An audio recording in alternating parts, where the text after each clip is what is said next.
The topics and opinions expressed in the following show are solely those of the host and their guests and not those of W4CY Radio, its employees, or affiliates. We make no recommendations or endorsements for radio show programs, services, or products mentioned on air or on our web. No liability, explicit or implied, shall be extended to W4CY Radio or its employees or affiliates. Any questions or comments should be directed to those show hosts. Thank you for choosing W4CY Radio.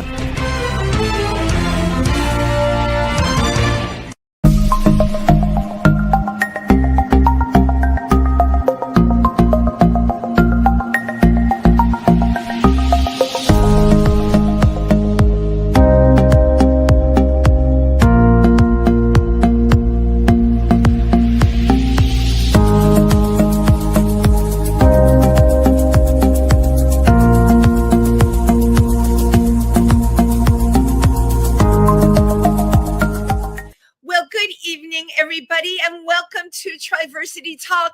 I'm Wendy Stewart. I'm so happy to be here with you tonight. I'm looking a little pale on camera tonight. You know, the lighting, let me just tell you, this whole podcasting thing, the lighting, you just never know what you're getting half the time. But you know what? I just have to deal with it because I have this beautiful rainbow behind me. That's right. And I'm so glad it's spring. Today was finally a gorgeous day, although they're saying it's going to plummet tomorrow. But let's not think about tomorrow. Let's think about today. I have to share with all of you, I got a very cool award this weekend from the Purse Zimmerman Democrats located in Dingman's Ferry, Pennsylvania, an award for creating safe space, which was really very, very cool. Because I've been trying to create safe space for a very, very long time. And if you are in New York City this weekend, you can catch my performance with the Imperial Court of New York. We are doing a show called April in Paris. I will really be singing, though, in the show. I'm going to be doing a lip sync number, and the show will be at Industry Bar, which is one of my favorite gay bars in the city. It's just a great place to perform. They're all really nice. The bartenders are super friendly. So that is this Sunday at 5 o'clock. Doors open, and the show starts at 6. So my guest today, I actually met at an affair. We met at a gorgeous affair. It was Night of 1,000 Gowns with the Imperial Court of New York at a big fancy hotel, the Hilton. And my guest tonight was with someone who I love, just a great person and a great performer, Ermin Muff. And many of you probably heard of Ermin Muff. But anyway, I'm like, who is this new girl? I just totally adored her vibe. She's an all-American bigwig, busybody, and gay divorcee. Just love that. Living her best life on the New Jersey shore. She's inspired by Betty Hutton, an epic comic songstress of the 40s and 50s. She's a vintage girl. Betty serves up that vintage aesthetic and diverse repertoire of live vocals, old and new. So you know what? She's both old-fashioned and modern. And in addition to her drag persona, Betty, who is also known as Angus, is the president of the Atlantic Highlands Arts Council, a non-for-profit strengthening community through the arts. And Betty is certainly using her drag to help communicate the arts. Without further ado, please welcome the one and only Betty Buttonz. Yes. Hello, darling. Oh, good evening, darling. How are you? Oh, I'm wonderful. I'm coming to you live from Betty's boudoir. You may have noticed. And I did. There's a lot of coordination. I do want to talk about that. I love what you're wearing. First of all, is that like wine sequins, wine color? It is. It's this dress sort of came to me. It was a miracle. It just flew off the shelf. I won't even tell you. I can't disclose where it came from. Did you steal it? No, I don't tend to indulge in theft. But no, it's a great little sequin dress that I found in the most unusual of places. And I have to, and I'm looking at it right on a computer, and I just love the color wine. And then you have a number of ensembles behind you there. Yes, this is my workshop. This is Betty's boudoir, where I tend to be a vintage queen, as you know. So I love shopping the thrift stores and just trying different things and experimenting and figuring out what works visually, aesthetically, creatively. Wow. So, Well, this is definitely a winner. Not to get personal, but what size are you? oh, well, we're going right there, are we, Wendy? I'm going to tell you why. Mama has a reason. What size are you?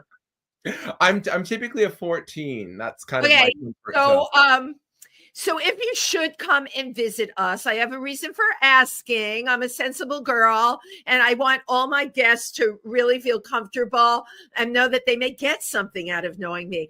We have an amazing store called The Phoenix in Dingman's Ferry, not far from New Jersey. And I ask you your size because we have a ton of vintage there in size 14, girl. It's sequined. It's great. It's gorgeous. And we're having a fashion show there in June. So I want you to make sure you stay in touch with me because I want you to come. You talk to Kay Gorgeous. She'll tell you the clothes are to die for. Fantastic. Count me in. I love a good sale. I know. A Me too. sale, a thrift shop sale, a garage sale, you name it. Yeah, you know what? You are a girl after my own heart. And I was also asking because I actually have a ton of vintage that I don't wear because it cuts around the arms. You know how those sequins can cut around the underarm when it's sleeveless. And, we all say beauty knows no pain, but I've been in pain. So I'm getting rid of a bunch of things and, but they're all size 8. So I just have to find, maybe one of my listeners would like them. I don't think there's any diet out there that will get me into one of your gowns, Wendy, but one can dream. One can only dream, but you were looking particularly gorgeous tonight. I saw you at Night of 1,000 Gowns. Now, that was your very first time attending? That was my first exposure to the court. Yes, Ermin Muff, my drag mother, who I have dragged out of retirement. I'm very happy that you did that, by the way. Isn't it lovely? I mean, I just feel like Ermin has so much to share with the world, and I was basically a motherless child and said, Ermin, I think you're my mother. I mean, it just, we share a lot of the same vintage sensibilities. And she wanted me to experience an event with the court. And it was magical. I just had such a divine time. Well, that makes me happy. And Betty, if you're available on Sunday, I'd love to see you at April in Paris at Industry Bar. If you can make it, doors open at 5 and the show starts at 6.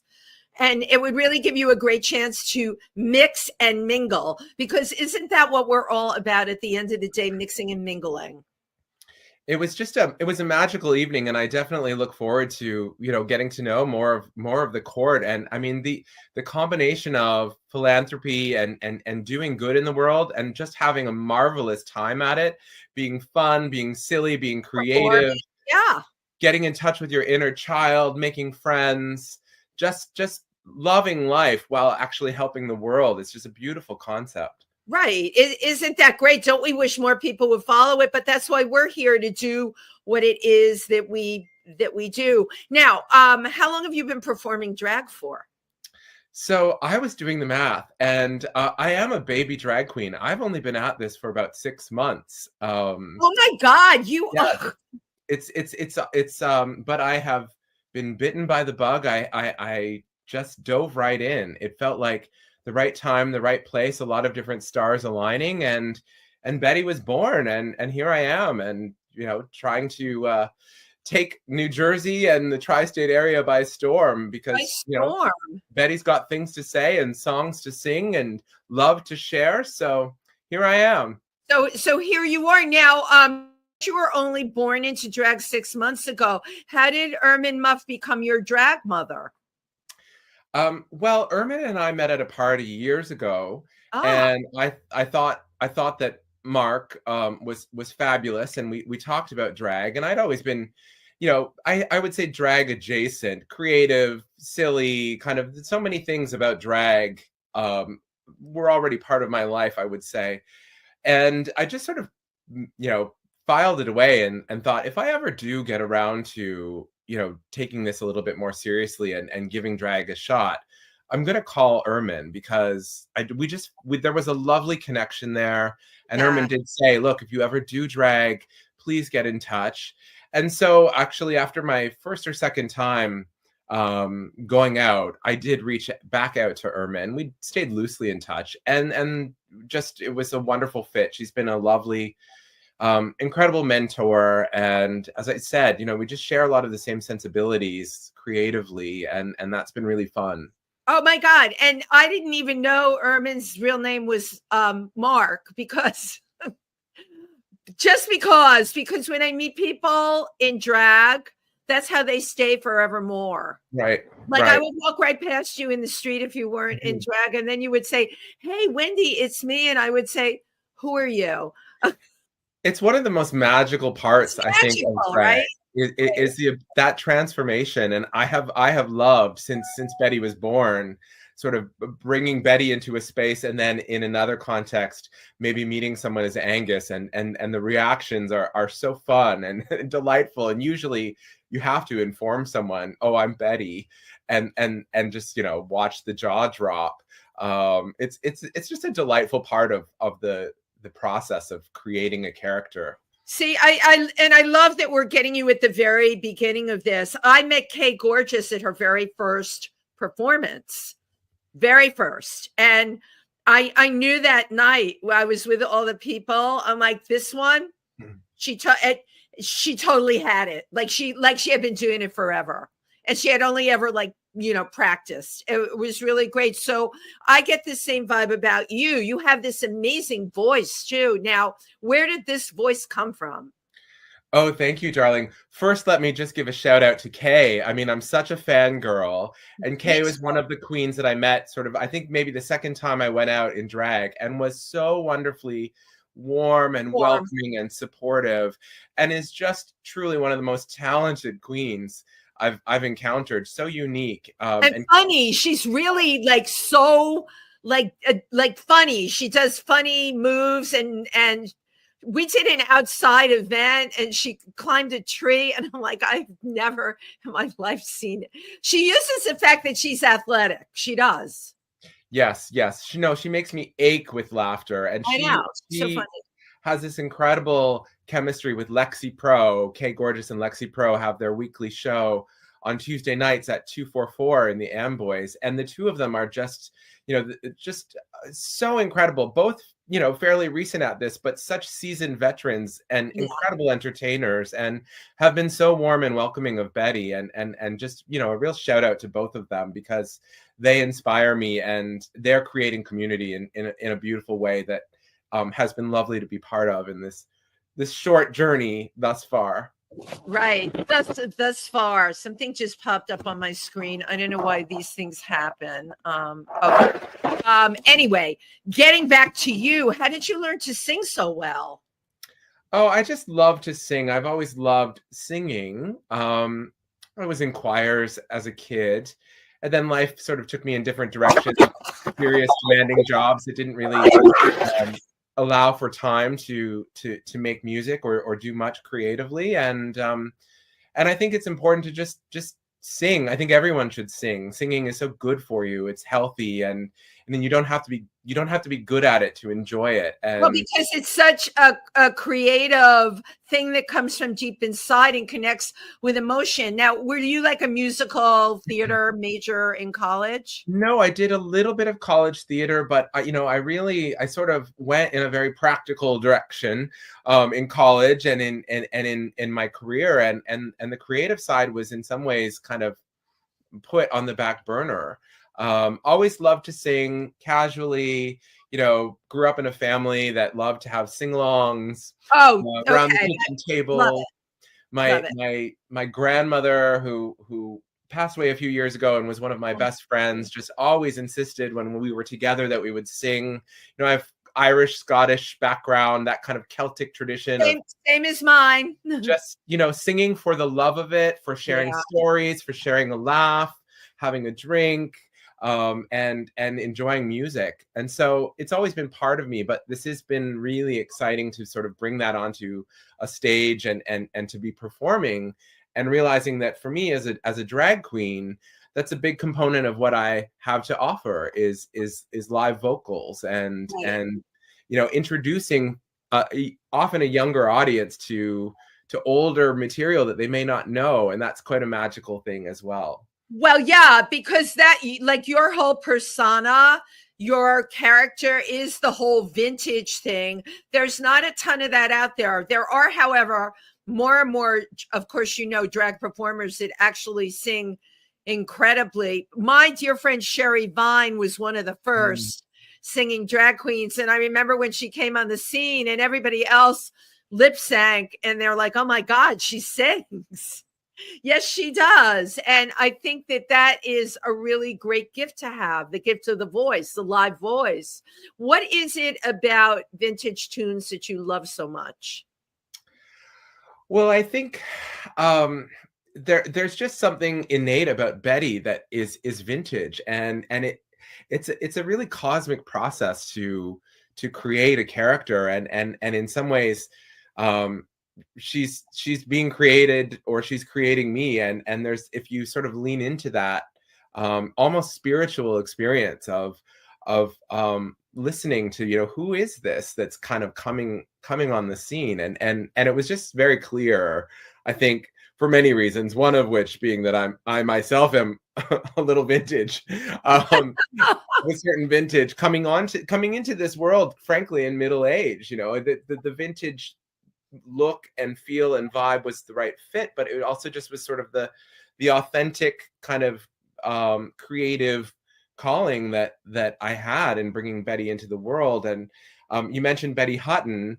Yes.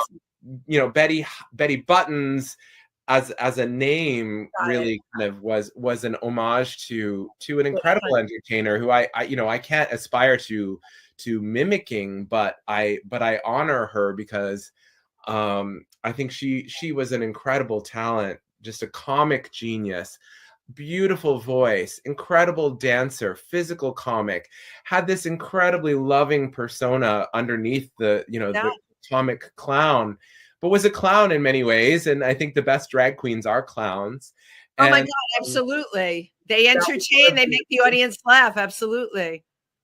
So that's where that vintage kind of theme and vibe has emerged from. And I'm Betty, how did you discover Betty Hutton? I know who Betty Hutton is, but if I go out on the street and ask, non-drag queens or drag queens, most people won't know who Betty Hutton is. So what is it that had you make this discovery? I love that question. And I love that you asked that, Wendy, because I think that Betty Hutton in some ways is this hidden gem, or this forgotten gem of Hollywood and Broadway, and was so unique and so dynamic in her talent, and had such an interesting life story, often quite tragic. But I think I came across her, frankly, in my late teens or early 20s, rifling through old VHS videos, classic movies, probably also from a garage sale. Yeah, that's a great, right? And found one of her films, which I would just, everyone, run, don't walk, go find this movie, called The Perils of Pauline. And, it's an incredible display of her talent as a singer, as an actress, as an incredible comedian, a physical comic, a dancer. And it's just this fabulous, campy film that just, I would ache with laughter, and I enjoyed with family, actually. And just kind of fell in love with Betty Hutton. And who was this? How had I never heard of her? How did she get hidden away? How has she been forgotten? Because she truly was one of a kind. But you know what I love? That you decided to shine a light on somebody like that you realized how special, because too often, especially people from those eras, are forgotten. And here you are, you've taken this little piece of history, somebody that you think is just totally magical, and you're bringing it to the stage. And, when you come out as Betty Buttonz and people ask you about the name, and then you can start to talk about Betty Hutton, isn't that great to play homage to somebody like that, I love to imagine meeting meeting Betty Hutton in some imaginary world or in heaven. And I'd like to think that Heaven, that's so funny. A heaven meetup. You'd be I'd like, like to think that she would approve. I have a feeling that, the comedy of drag would appeal to her sensibilities. right, But it is really truly an homage to someone who I think was underappreciated. And it is a lovely opportunity to say, oh, have you ever heard of Betty Hutton? That's the right. inspiration behind at least my name. I'm not trying to impersonate her. She's one of a kind. Absolutely not. Yeah. But she inspires. Yes, indeed. And she had such a journey. I mean, she was an it girl, and I think a lot of incredible musical talent loved to write for her because she just had a way of taking a song and that was already funny on paper and just bringing it to life as a clown. But then she had her years in the wilderness as well, and was kind of quite down and out and found her way back into the limelight. But also, I think earned a degree in psychology, was a teacher. What a dynamic person. See, I knew about the Pharaohs of Pauline, but I didn't know this, I didn't know her low period. What created a low period for Betty Hutton? I think it was mental health. I think, she had a truly, unimaginably terrible childhood. She was raised by a single mother who was a bootlegger in the Depression to make ends meet. And I think one of the stories is how her mother, I think, was being physically assaulted, and she interrupted and distracted by entertaining, singing a song, doing a dance. Like it was that kind of just tragic upbringing. As a child, this child had to do as almost an infant. She was, and trying to keep her mother's clients from getting violent by, knowing when to burst into a song, make someone laugh, right?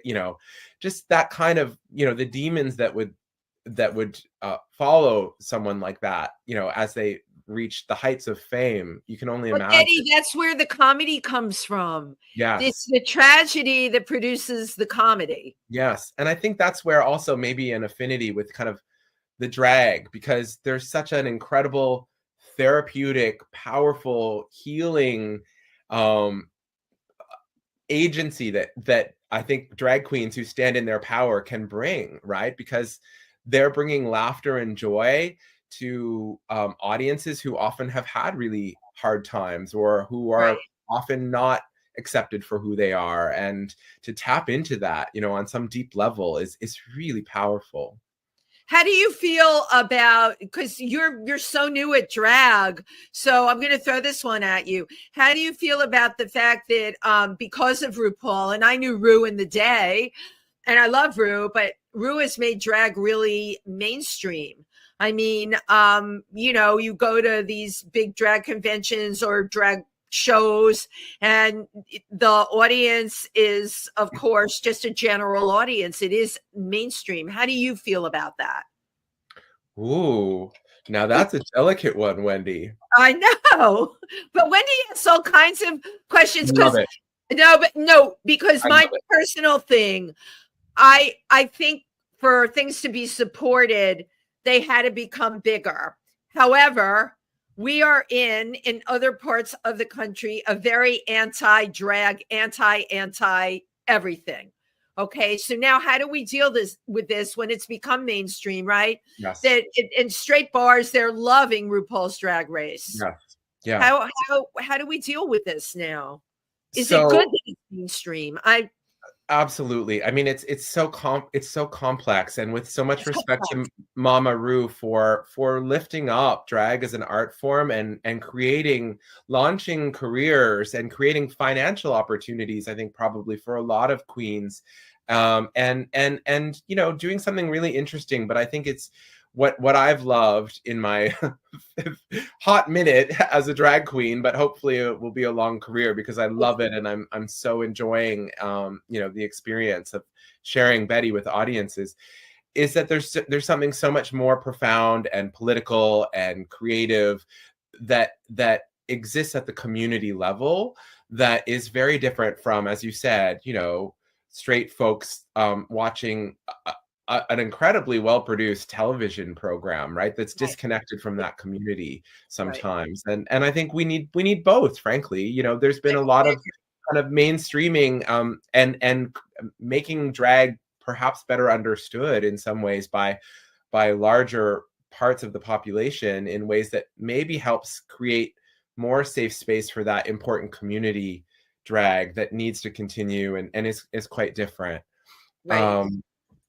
I mean, for me, it's really all about that community element, but the politics of it are also really concerning. And I think that's what got me off the bench after contemplating, you know, maybe I should give drag a try. It's really the changing climate politically and this There you pushback go. against drag queens that Right. I thought that's it. I can't sit on the sidelines. It's time to put on a wig and heels and learn how to paint face and That's get right. out there.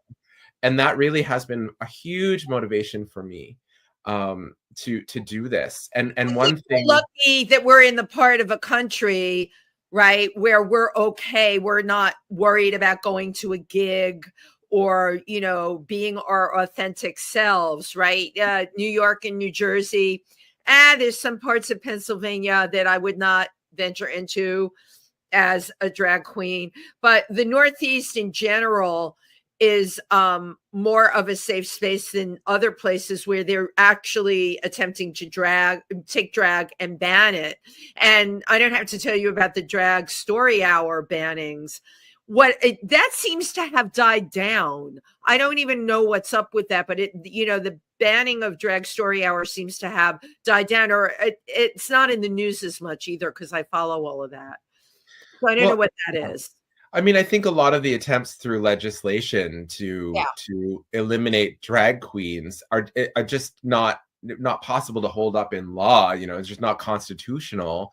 Right. But it is alarming that there are many jurisdictions in this country where it's not possible to do what we do in New Jersey or New York or Pennsylvania. No, this is the God's honest truth, right? And, you know, it's the kind of thing that keeps me up at night thinking about you know, the fact that that's such a convenient way for you know, conservatives to scapegoat, to distract, to get people angry about stuff. But that's what it is. Diversion. It's a scapegoat. It's a distraction. Right. From their many flaws and from their many shortcomings that they're not willing to account for, and pitting one group of people who are marginalized and oppressed against another group. You know, it's the oldest playbook, unfortunately, and we see it. And you know, we have to stand up. And yes, we're lucky that we live in a part of the country where we have some degree of safety and comfort, but we then actually owe it to our sisters and brothers in other places in this country and elsewhere in the world that don't have that security to speak up. And you know, one thing I'm really excited about is that Betty will be hosting a sign making party on May 7th at Paradise nightclub in Asbury Park. Oh, I know where Paradise is. Oh, fabulous. Yes, because Asbury Park has declared May 7th Day of Drag Visibility. And this is the second annual Day of Drag Visibility in Asbury Park. And this was something that activists brought to the city council saying, look, you know, we're lucky that we live in this town that celebrates diversity, but we need to take a stand and offer solidarity and support to others who don't have that safety and security, and to really celebrate that visibility. So I hope people will come and make signs with Betty, and then we're going to drag the boards. We're going to walk the boardwalk and just really celebrate that we're here, we're queer, we're drag queens.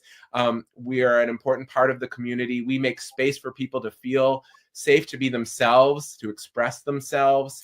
And we want that to be the case everywhere in this country and in the world. Absolutely. And this is on May 7th. This is on May 7th at Paradise. Yes. Oh, hey, totally fabulous. How did I not know this? Unless I get so many emails. Maybe I did know this and I didn't mark it down because I'm not in Asbury Park, although I know a ton of people down there that are.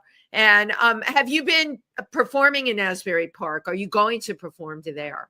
Yes. So, I mean, I am, as I said, you know, a baby queen, and I'm humbled, truly humbled by the incredible talent out there. There are so many wonderful professional queens that I'm watching in awe and learning from, and but I'm getting out there. Betty is definitely performing. I'm a regular on Monday nights at Paradise in Asbury. We have a fabulous weekly event called Drag Wars, hosted by the fabulous Ms. Seymour Cox, and Seymour has been hosting this night for many years, and it's a very welcoming space for new performers, new queens on the scene to, you know, to get their sea legs and you know, to be finding community, and this show is week over week. I mean, it's also kind of an incredible space because people feel comfortable trying new things, experimenting with new routines, bringing numbers that might not be kind of the Friday night mainline content, but are hellishly funny or, you know, incredibly creative. So Betty spends a lot of Monday nights at Paradise for Drag Wars, and folks should come out. We always have a great time, and, you know, really props to Seymour for creating that space, that community space, and lifting up. Well, Betty, you know, we're talking about all this performing. Let's show the video. Sure. Where was the video done? So this was at Drag Wars on a Monday night recently at Paradise in Asbury Park. And what's great is Seymour is very supportive of Betty's live vocals, and yeah, this is a number I did.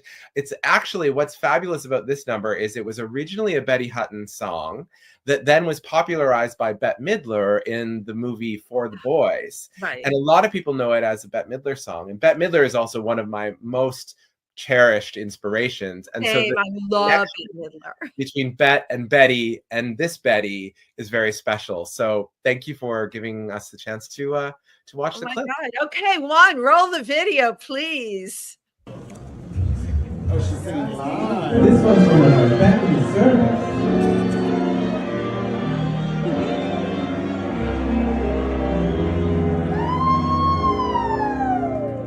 I was alone on a shelf in a world by myself. Oh, where could my Prince Charming be? When a man came along, made my life like a song, and taught me these words of ecstasy tenderly. I want some hugging and some squeezing and some hugging and some teasing and some stuff like that there. I want some petting and some spooning and some happy honeymooning and some stuff like that there. I used to pick that up and just about her up in domestic cabbage. Now my attitude is only lovey-dovey. Baby, you've done it. I want some kissing and some hoping and some missing and some hoping and some stuff like that there.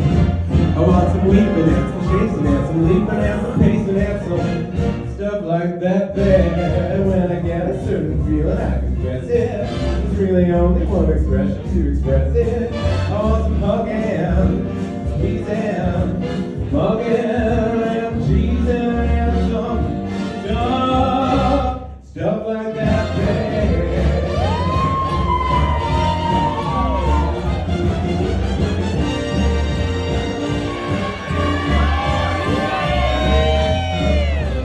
Think romance was bum, a double Mickey for the icky, but all at once my heart was sung. Baby, you've done it. I want some hugging, some squeezing, some mugging, and some teasing, and some stuff like that, baby. I want some weeping and some chasing and some leaping and some pacing and some stuff like that there. But when I get a certain feeling, I confess it. Really only one expression to express it. I want some hugging, squeezing, mugging, and cheesing, and some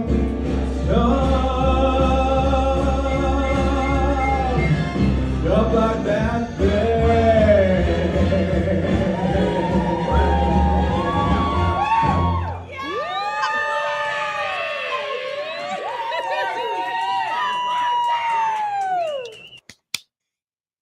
Wow.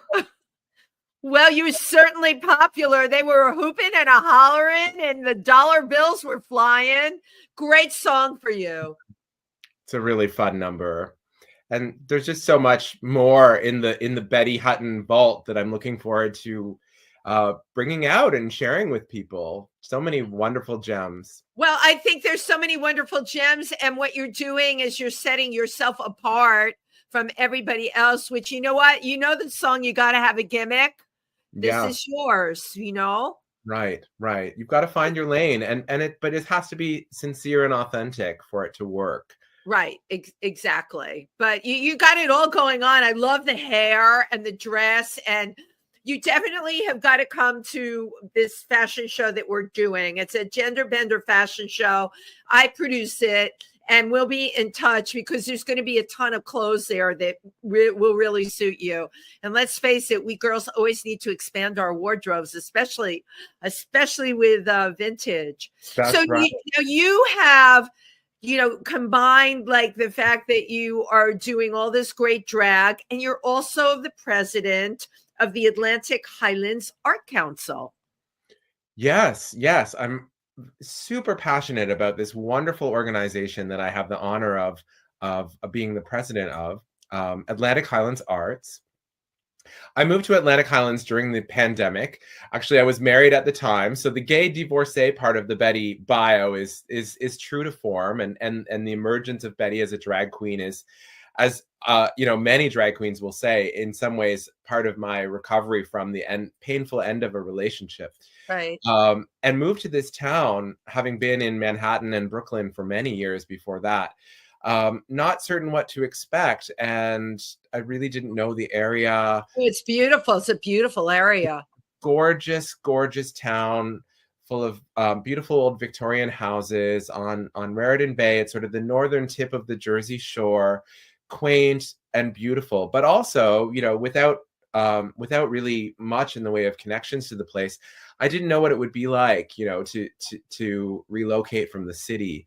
But I saw that there was this arts council, really dynamic, seemingly from the outside looking in, community that has this beautiful storefront gallery on the main street of our town. And I thought, okay, well, I'll find my tribe in this place. If they've Absolutely. got this kind of a dynamic little arts community for a borough of 4,000 or 5,000 people, it's really noteworthy. And sure enough, I found my place there. And fast forward, now I'm the president and just really proudly promoting it as a very important creative heartbeat for our small town that strengthens our community through the arts in a lot of really interesting ways. And increasingly, I think it's terrific that you're doing this. So this is a non-for-profit, all volunteer. It's entirely volunteer run.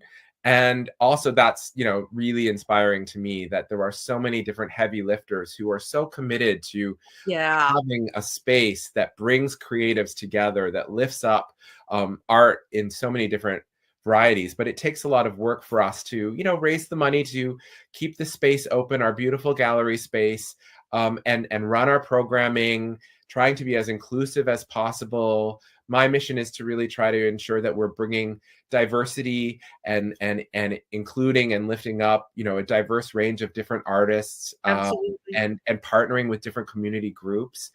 And it's truly a magical, wonderful thing. And it's been also this platform for Betty that has been just delightful and truly humbling. The support and the warm response when I brought Betty into the world. We've now had 2 sold out shows in the gallery space, drag shows. I was going to ask about that. Yeah, I was just blown away by the community response. I thought, why don't we give this a shot? So we did a Valentine's Day we called it a Valentine's spectacle. Sort of a cabaret show about, the exhilarating highs, the humiliating lows of love. And I sang a bunch of different love songs, or songs that people might not think of as love songs that had some romantic meaning for me and for Betty. And we had people lined up around the door. We sold out. There was a little bit of anxiety, I think, on my part and on the part of some of my board and volunteers around us being so public about bringing drag into the Well, community. very blatant about bringing drag in, but here we go again. Can drag be mainstreamed? Yes, it can. I mean, I'm Yeah. sure your audience was diverse. It was diverse. And a Right. lot of people were experiencing their first drag show. And Oh, you know, that's Betty's variety amazing. of drag is very different from, say, what you might experience at a bar on a Friday night. But Right. I think it's really thrilling to be bringing drag to new audiences and welcoming them in and realizing it's a big tent. There's space for everyone.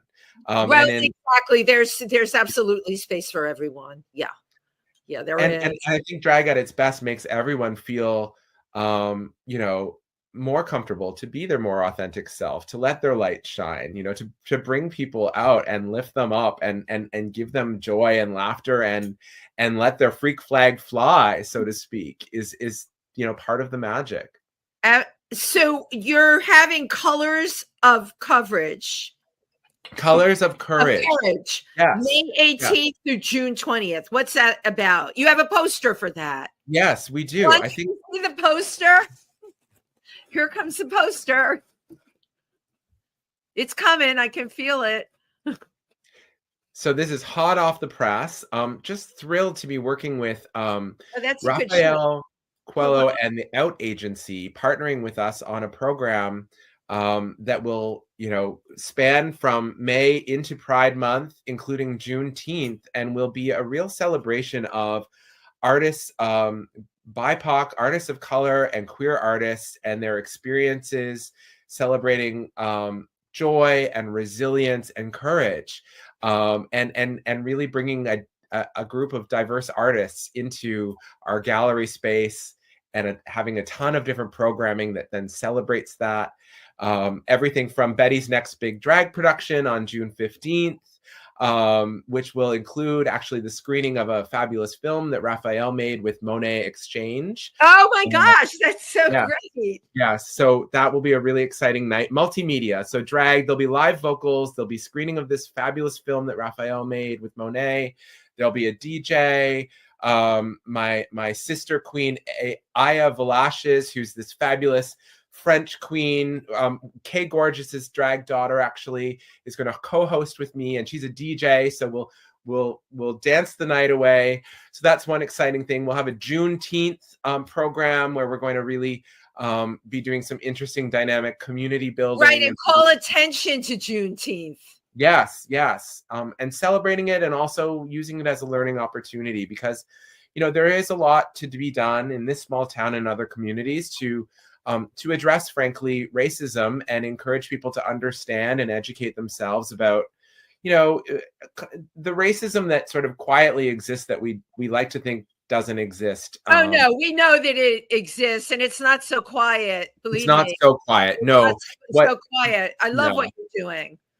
You know, so it's going to be a great month, and I'm just thrilled to be partnering with Raphael and the Arts Council to be able to bring these kinds of programs to our community and just diversify the range of artists that we're lifting up as we continue to strengthen community through creativity. Well, and the kind of space that you're creating for people to be creative in, my gosh. And you've been doing this how long, Betty? So I took on the presidency last summer, and but I started volunteering when I moved here 4 years ago, and just felt so drawn to this organization and its mission. And you weren't even doing drag 4 years ago. So I'm putting two and two together, and I can't help but think the wind beneath your wings or underneath your stilettos had to be working with this organization and how it made you feel about yourself, and then what you wanted to share with the world. That is so astute, Wendy. I mean, I think that this organization, you know, as I was going through a really painful divorce, also just embraced me and right. You know, and life goes on, and I'm happy, and life is wonderful, and it's incredible the way art can heal. And this community really did embrace me, and frankly, you know, encourage me to step up and to take on a leadership role. And you know, I'm really so honored. I'm sort of a figurehead. I have, you know, other irons in the fire and a demanding day job, but I do really feel like I'm in the right place at the right time, helping. Well, you're so passionate as you talk about it. I can tell that this is everything, and I love what you're doing with it, and I love how you're affecting the town that you're in and the people that get involved. You're making a huge difference because of this, which is great. And keep giving those drag shows there. Are you all doing like sip and paints? I think those are the best. I mean, we do a wide variety of programs. I mean, tell me some of the programs you're doing. Yeah, so one of the things that I'm really proud of is that we run free kids programming every summer. So we're gearing up to do several weeks of free programming, arts programming for kids. Again, trying to make sure that we're offering inclusive, accessible opportunities. We do classes. We also are the sponsor of an annual film festival in Atlantic Highlands called Film One Fest. Wow. And it's short films, 1 to 3 minutes. It started as just 1 minute films, and we're a little bit flexible, but they're short films from all around the world. Right. Every July in the harbor in our town, we have this wonderful night under the stars where we take in, hundreds of beautiful short films from around the world.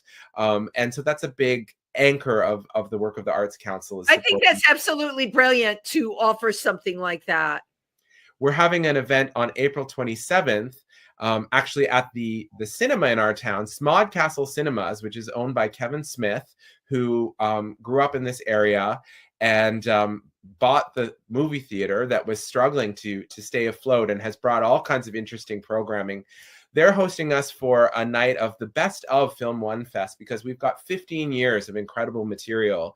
We're going to go down memory lane and show some of the best short films that we've featured. The best shorts. Wow. Wild, Weird, Wacky, and Wonderful is the title of the night. So April 27th, if anyone wants to come down to Atlantic Highlands, we're going to have a great time. I totally love what's going on there. And we only have a minute left. Oh my God, Betty, where did the time go?